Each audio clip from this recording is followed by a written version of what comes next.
partout où vous êtes en train de me suivre. Pour ceux qui me suivent aujourd'hui pour la première fois et ceux qui ne me connaissent pas, dis non, je m'appelle Jean-Luc Kamani. Je suis un chrétien et aussi un serviteur de Dieu. Par la grâce de Dieu, je suis devant vous pour vous parler et pour vous amener à comprendre certaines choses de la part du Seigneur. Je vous demanderai,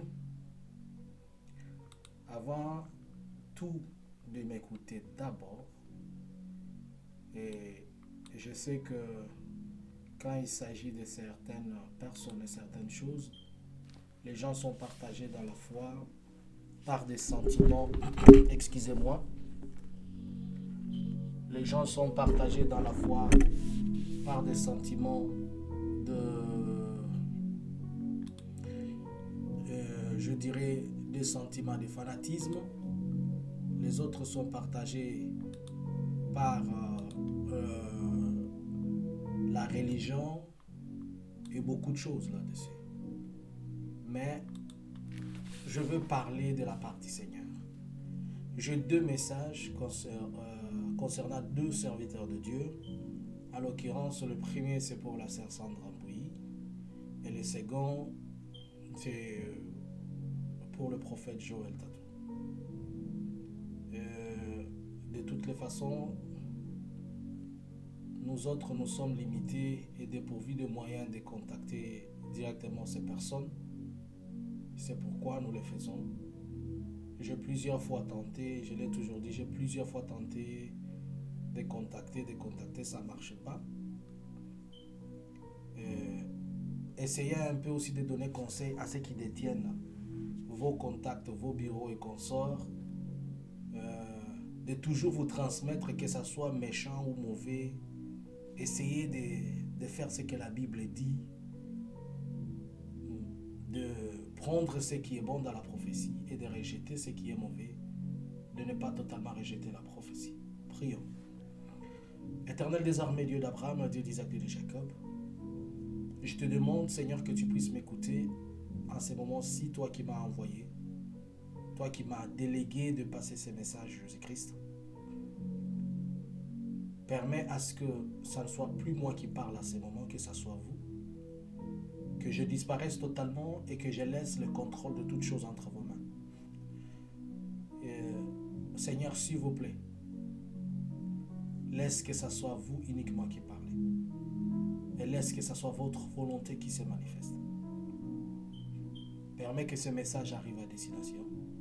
Au nom puissant et glorieux de Jésus. Amen. Bien-aimés, si vous écoutez ces messages, aidez-moi à les transmettre, c'est pour aider et pour sauver le corps du Christ et pour aider certaines personnes. Si vous n'êtes pas encore abonné à la chaîne, abonnez-vous et activez la cloche de notification. Avant de me crier dessus, avant de tout faire, écoutez-moi. Ouvrez la Bible d'abord avec moi. Je suis dans le livre d'Ézéchiel, chapitre 2, à son verset 5. Je lis au nom du Seigneur Jésus. Qu'il t'écoute ou qu'il ne t'écoute pas, car c'est une famille de rebelles. Ils sauront qu'il y a un prophète et ils sauront qu'un prophète est au milieu d'eux. Je réponds. Qu'il t'écoute ou qu'il ne t'écoute pas. Car c'est une famille de rebelles. Ils sauront qu'il y a un prophète au milieu d'eux. Amen. Là, c'est le prophète Ézéchiel à qui l'Éternel a commissionné, à qui l'Éternel a envoyé pour aller donner un message. Mais Dieu l'a prévenu que s'ils vont t'écouter, ou bien s'ils ne t'écoutent pas, toi, tu ne fais que parler. Cela n'est pas ton problème. Ton problème, c'est de parler. S'ils veulent écouter, c'est à eux. S'ils ne veulent pas écouter, d'après tout, ils ont le choix. Mais toi, ce que tu devras faire, c'est seulement parler. Et aujourd'hui, ce n'est pas Ézéchiel, c'est le prophète Jean-Luc, à qui l'Éternel envoie, de parler à ses instruments. S'ils vont écouter, gloire au Seigneur. S'ils ne vont pas écouter, gloire au Seigneur. Mon premier message s'adresse à la sœur Sandra Mbui. Je vais le dire avec toute sagesse possible. Et je vais m'éviter d'entrer dans la profondeur du message. Je vis une image, ma sœur. Et l'image que je vis,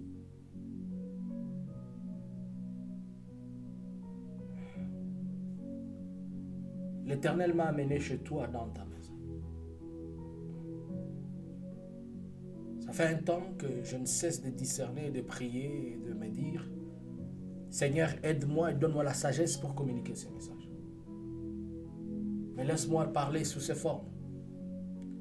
Je t'ai vu chez toi.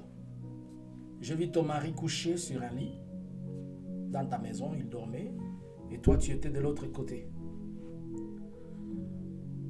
Je ne dis pas que vous êtes séparés. Attention que les gens n'écoutent pas, ne traduisent pas ce que je n'ai pas dit. Non.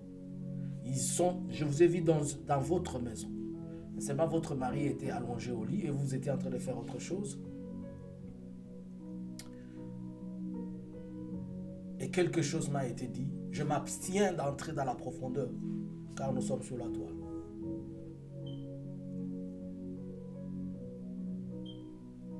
Un commandement de la Bible est la première des choses que Dieu demande à une femme.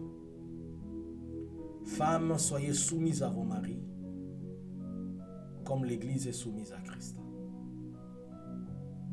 C'est ce que l'Éternel me demande de te dire, ma soeur. Je n'ai pas dit que tu es insoumise. Mais j'ai dit, femmes, soyez soumises à vos maris. Je m'abstiens des détails prophétiques. J'ai vu des détails prophétiques et j'ai vu des choses. L'Éternel, dans son amour, qui vous aime encore et qui a encore besoin de vous, vous rappelle que la première des choses qu'il a demandé à une femme,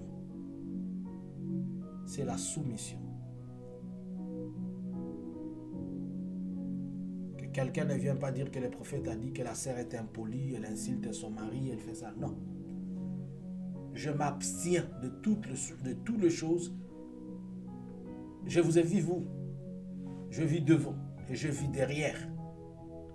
Je vis votre mari. Je vis votre chambre. Je vis votre maison. Mais je m'abstiens, je dis un seul mot.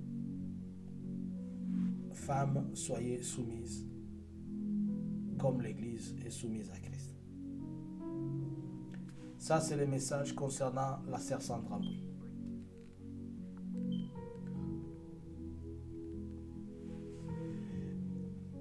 Le deuxième message concerne le prophète Joël.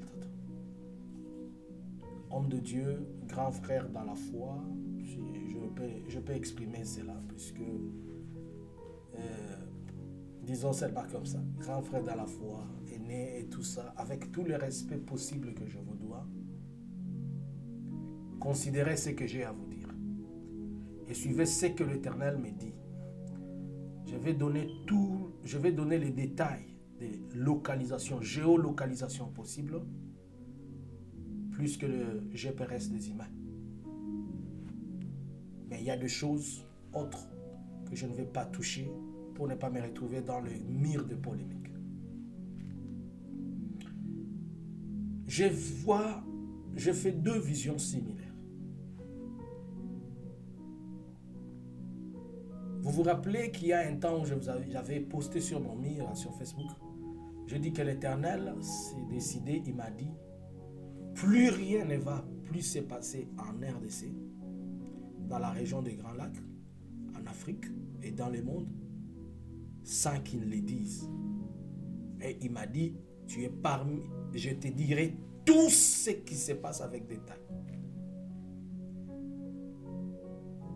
Je vis, comment je peux appeler ça? Un titre phare, oui exactement. Vous voyez comme ces livres, vous voyez comme ces petits livres. Alors, je vois un titre phare comme ceci, c'est écrit Prophète Joël Tatou.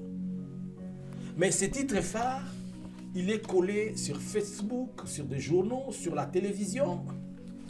Je pose la question, c'est quoi? Partout c'est écrit Prophète Joël Tatou, Prophète Joël Tatou, Prophète Joël Tatou. Mais qu'est-ce qui ne va pas? On me dit qu'il vient de se passer autre chose, plus que ce qui s'est passé, et plus que ce que les gens sont en train de dire. Et ce qui, seulement on ne m'a pas dit c'est quoi, mais ça a tellement troublé les prophètes. Le troublé mentalement, physiquement, il a vraiment été affecté. Je suis sorti dans cette vision.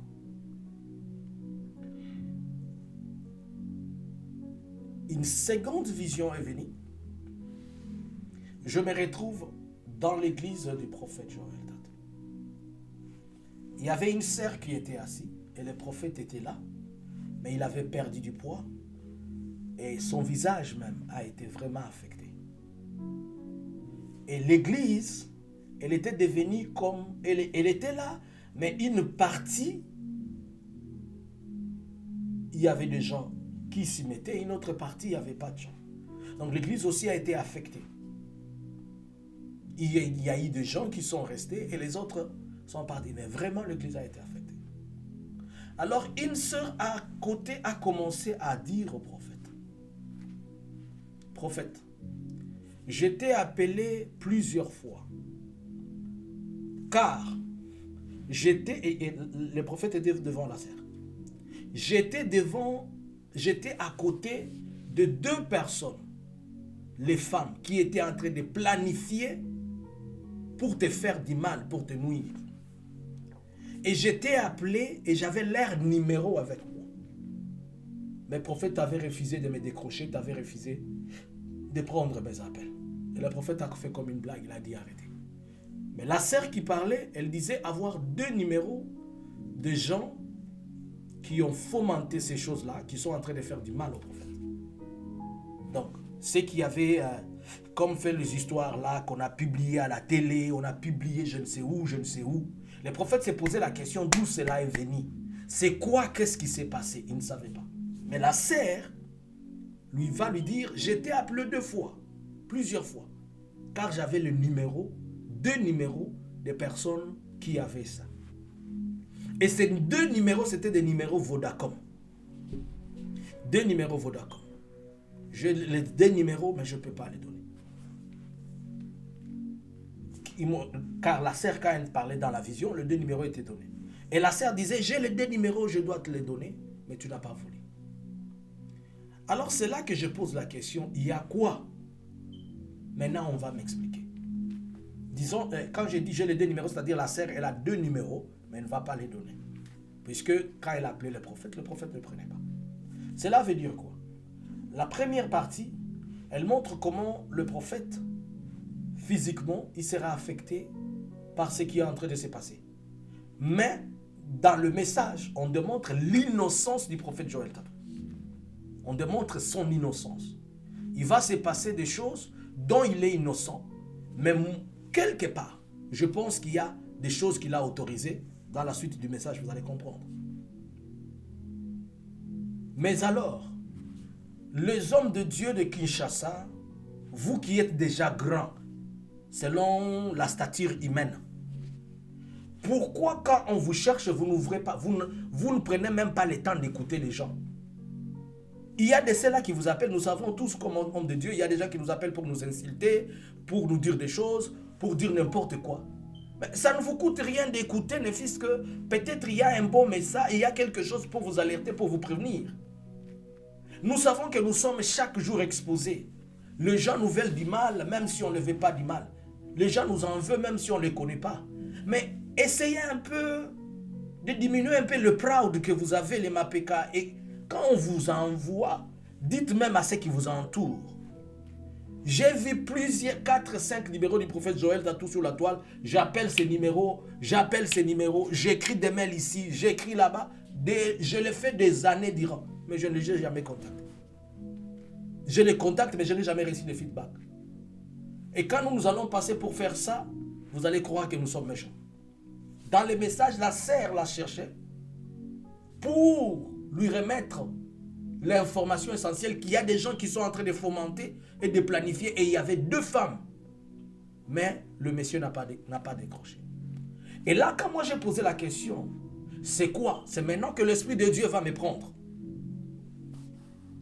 Et l'Esprit de Dieu va me prendre pour me donner les détails que je vais donner maintenant au prophète Joël. L'Esprit de Dieu me prend. Prophète, écoutez ce que je vais te dire maintenant. Je vais te montrer l'origine d'un problème qui va te frapper bientôt et les gens qui le font. L'Esprit de Dieu me prend. Il m'amène dans la ville de Goma. Quand l'Esprit de Dieu m'amène dans la ville de Goma, je suis à l'aéroport de Goma, je vais t'orienter. Mais moi, je ne vais pas toucher le fond de ces choses. Je vais t'orienter. Je suis dans la ville de Goma. Je suis à l'aéroport de Goma. Je prends mon transport. Je descends, je quitte l'aéroport, je descends, je suis au niveau de rond-point Biréré. Je quitte le rond-point Biréré. Je vais au rond-point Signers. Je suis au niveau du rond-point Signers. Je ne vais pas à Katindo, je prends la direction de la route qui mène vers Virunga Office. J'avance. La première avenue, la route qui va vers l'école Mama Moulezi. Je laisse ça vers Karisimbi. Je laisse ça, celle qui va vers Évêché. Je laisse ça. J'avance. La 2e avenue. J'entre dans la 2e avenue. La 2e avenue qui est à l'entrée, à la gauche, il y a la mosquée. Je laisse la gauche. Je continue, j'avance. Après quelques 500 mètres, il y a une autre avenue. Après cette avenue-là, à ma gauche, il y a une maison.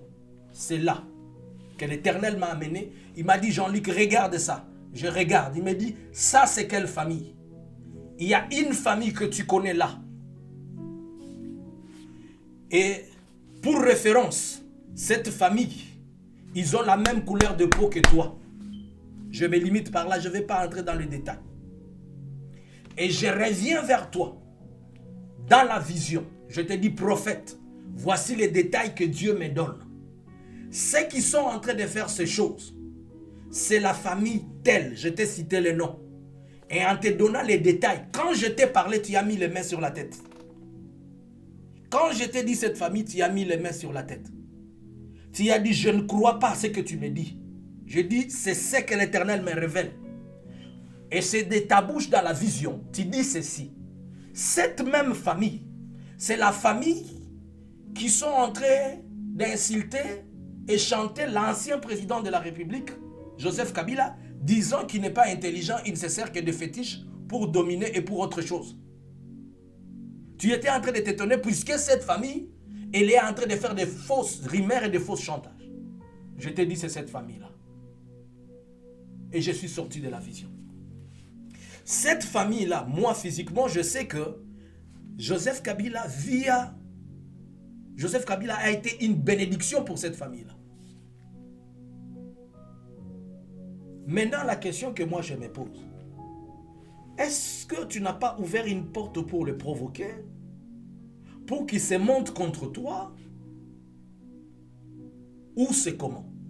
Mais l'Éternel me fait voir que c'est 2 personnes dans cette famille-là, 2 filles. Je m'abstiens de détails. Je ne veux pas entrer dans les polémiques. Je n'ai pas cité le nom de quelqu'un. Ne venez pas dire que le prophète a cité le nom de notre famille. 2 filles de cette famille-là, ce sont elles qui sont en train d'organiser et de mettre en place un grand chantage contre toi. Mais je ne sais pas pourquoi.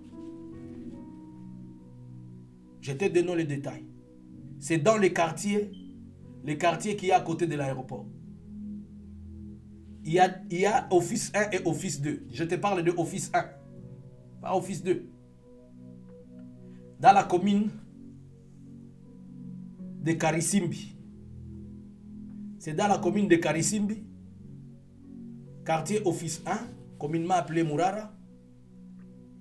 2e entrée après le rond-point Signas. Au-dessus, à la main gauche, Je te donne le détail. Je te fais une géolocalisation. C'est là, l'Éternel m'a montré. Quand tu entres dans cette avenue, pas la main droite, la main gauche, il y a une famille là-bas. C'est cette famille. Dans cette famille, les noms de cette famille, mais ces gens, ils sont à Kinshasa. Je me limite là. S'il était possible, homme de Dieu, trouver la paix avec eux. S'il y a quelque chose, éteignez ça maintenant. Puisque quand ça va sortir, nous savons tous comment les mauvaises informations et les mauvaises rumeurs avancent. Allez trouver la paix avec ces gens-là. Je me limite là, je ne veux pas beaucoup dire. Trouver la paix avec eux. Je connais le nom de cette famille, mais je ne peux pas la dire. Pour ne pas être dans les polémiques. Les détails que je t'ai donnés sont suffisants pour te permettre d'aller le chercher et de trouver la paix avec eux. Sinon, dans les jours qui sont devant nous, nous allons crier et vous allez vous rappeler de tous les détails que je vous avais donnés. L'Esprit de Dieu m'a amené jusque-là. Je ne sais pas si vous avez des liens avec eux. Je ne sais pas vos relations. Mais le Seigneur, ce qu'il m'a montré, c'est ce que je viens de vous dire.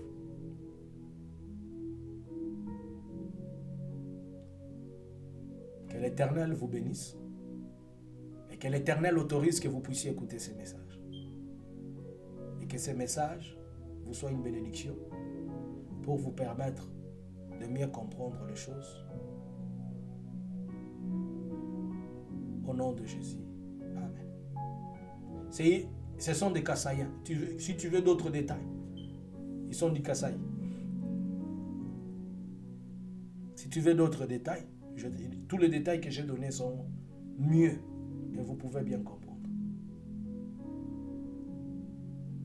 Que Dieu vous bénisse et que le Seigneur soit avec vous. C'était pour vous le prophète Jean-Luc Amen.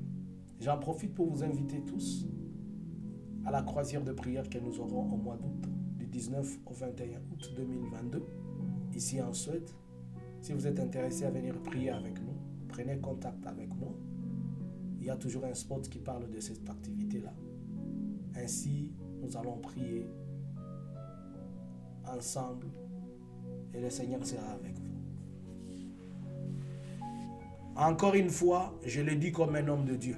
Mettez-moi à l'écart de vos polémiques. Oh, il est ceci, il est cela. Vous qui êtes saints, gardez la sainteté. Tout ceci, si vous pouvez comprendre quelque chose, c'est l'amour immense de Dieu. Si vous pouvez comprendre l'amour immense de Dieu. Si il a posé la question à Ésaïe, une femme peut-il jeter son enfant? Il a dit non. Et alors, à combien plus forte raison, moi, Dieu? Si méchant que vous êtes, vous savez donner de bonnes choses à vos enfants, alors moi, l'Éternel. L'amour de Dieu, c'est la chose que l'Église n'a pas apprise. Vous avez cru que quand quelqu'un se retrouve en mauvaise posture, il faut le jeter.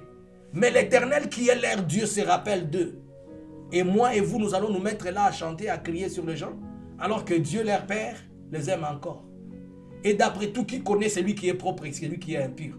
D'après tout, qui est celui qui juge les saints et celui qui ne juge pas les saints? Et sur la terre, y a-t-il des saints? Si vous voulez les saints, allez dans l'église catholique où tout le monde est saint. Saint pape, saint je ne sais quoi, saint je ne sais pas Marie-Thérèse, saint je ne sais pas. Christ a dit il n'y a pas de saints sur la terre. Arrêtez d'être trop orgueilleux dans la foi et de croire que vous êtes complet plus que les autres. Je reste comme homme de Dieu et je dis telle chose telle qu'homme de Dieu. Je répète ce que je dis. Quand les nôtres tombent, ne les achevons pas. Si nous-mêmes nous achevons les nôtres, les soucis reviendront sur nous. N'oubliez pas qu'il y a encore 8000 qui n'ont pas fléchi à Baal. Que le Dieu d'Abraham, le Dieu d'Isaac, le Dieu de Jacob vous bénisse. C'était pour vous le prophète Jean-Luc Amen. Abonnez-vous à la chaîne La Vérité, activez la cloche de notification. Je vous invite chaque mardi et samedi pour les études bibliques à partir de 20h. Et du reste, quand l'Éternel me parle, je reviens. Je vais revenir pour une sensibilisation que l'Éternel m'a demandé de faire pour le Congolais. Au nom de Jésus, soyez tous bénis. Et que tous les saints de Dieu disent Amen. Shalom.